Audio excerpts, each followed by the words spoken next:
see those. I sure appreciate you taking this time. This is This is helping me a bunch understanding what's been going on. this is a larger version of that one that I gave you. Uh-huh. But, I mean, this is really neat. I might have given one of these to Norm, but if you want one of these, I got a couple of them. You can just keep South End. Let's see. No, this does. This has the old golf course edition. Yeah, this is one we looked at, but it's a bigger version of it. One of them that you had here, I think. Yeah, here. This is interesting.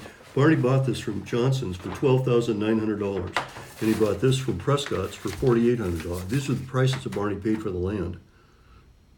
This is real. This is early. Okay, this would have been done, and this shows. Here's the water system. Here's pump. Here's Hanson. Here's Harold Miller and Malarkey. This is the good one. This is really important. Okay.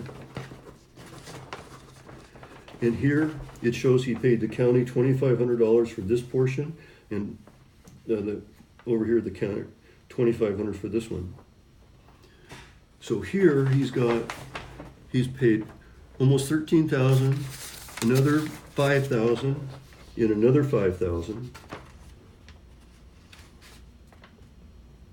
Yeah, I didn't realize Barney was so invested in the area. I mean, the fact he had the Gerhardt golf course. I mean, he moved to Europe to buy the golf course and the hotel. And Yeah. then he sold it.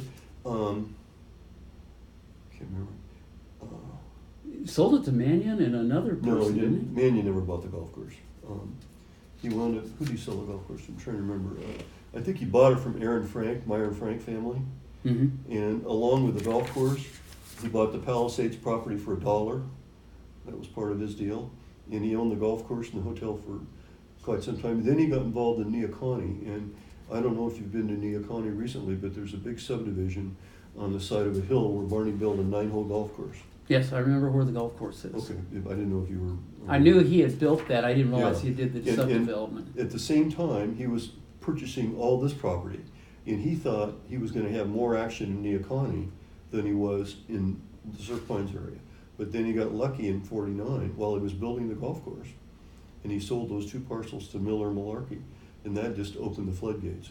Once Miller and Malarkey bought the property, and he started building this house.